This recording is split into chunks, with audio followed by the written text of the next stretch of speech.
శ్రీమాత్రే నమః. అందరికీ నమస్కారం అండి. ఈ వీడియోలో 2025 సంవత్సరంలో మార్గశిర అమావాస్య ఎప్పుడు వచ్చింది, అమావాస్య తిథి ప్రారంభం మరియు ముగింపు సమయాలు, ఈ అమావాస్య రోజు ఎటువంటి విధి విధానాలు పాటించాలి అనే విషయాలన్నీ కూడా క్లియర్గా తెలుసుకుందాం. అందుకని వీడియోని ఎక్కడ కూడా స్కిప్ చేయకుండా చివరి వరకు చూడండి. ప్రతి మాసంలో వచ్చే పౌర్ణమి మరియు అమావాస్య తిథులకు ముఖ్యమైనటువంటి విశిష్టత అయితే ఉంటుంది. ప్రతి సంవత్సరం మార్గశిర మాసంలో కృష్ణపక్షంలో వచ్చే అమావాస్యనే మార్గశిర అమావాస్య అని పిలుస్తారు. విష్ణు భగవానుడికి ఎంతో ప్రీతికరమైన మాసంగా చెప్పబడేదే ఈ మార్గశిర మాసం. అలాగే విష్ణు భగవానుడికి ఇష్టమైన మాసం కాబట్టి లక్ష్మీదేవికి కూడా ఈ మార్గశిర మాసం అంటే చాలా ప్రీతి.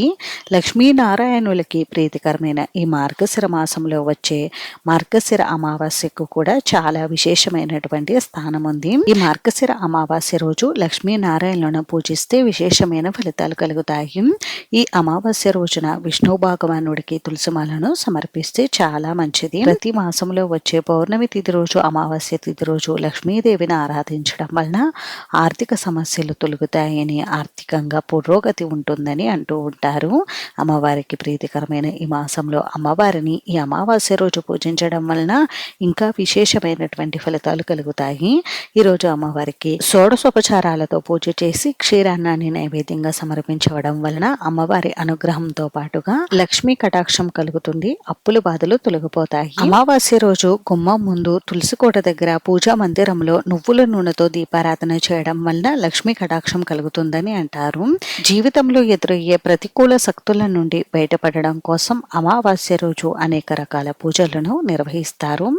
మన పూర్వీకుల ఆత్మశాంతి కోసం పితృతర్పణాలు, తిలతర్పణాలు, పిండదానం వంటి ఆచారాలను కూడా అమావాస్య తిథి ఉన్న రోజున నిర్వహిస్తారు. అలాగే మన పితృదేవతల్ని తలుచుకోవడం, అలాగే వారి పేరు చెప్పి దాన ధర్మాలు నిర్వహించడం కూడా చేసుకోవచ్చు. అమావాస్య రోజు రావి చెట్టు దగ్గర నువ్వుల నూనెతో దీపారాధన చేయడం వలన పితృదేవతలకు శాంతి కలుగుతుందని అంటారు.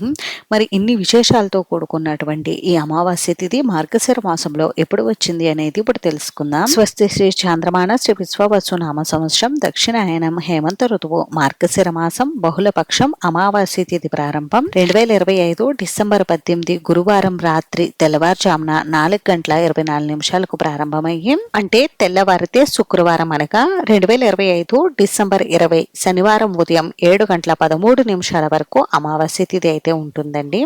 కాబట్టి మన హిందూ పంచాంగం ప్రకారం సూర్యోదయ సమయానికి ఏ తిథి అయితే ఉంటుందో ఆ రోజంతా కూడా మనం ఆ తిథిగా పరిగణిస్తాం. కాబట్టి ఈ 2025 సంవత్సరంలో మార్గశిర అమావాస్య 2025 డిసెంబర్ 19 శుక్రవారం రోజు అయితే జరుపుకోవాలి. ఈ రోజు రోజంతా కూడా మనకి అమావాస్య తిథి ఉందండి. అలాగే శనివారం రోజు ఉదయం 7:13 వరకు అమావాస్య తిథి అయితే ఉంటుంది. నక్షత్రం వచ్చేసి జ్యేష్ఠ రాత్రి 10:54 వరకు ఉందండి. అంతేనండి, చూసారు కదా మార్గశిర అమావాస్య తిథి వివరాల గురించి. ఈ వీడియో మీకు నచ్చితే ప్లీజ్ లైక్ చేసి, షేర్ చేసి, సబ్స్క్రైబ్ చేసుకోండి. Thanks for watching.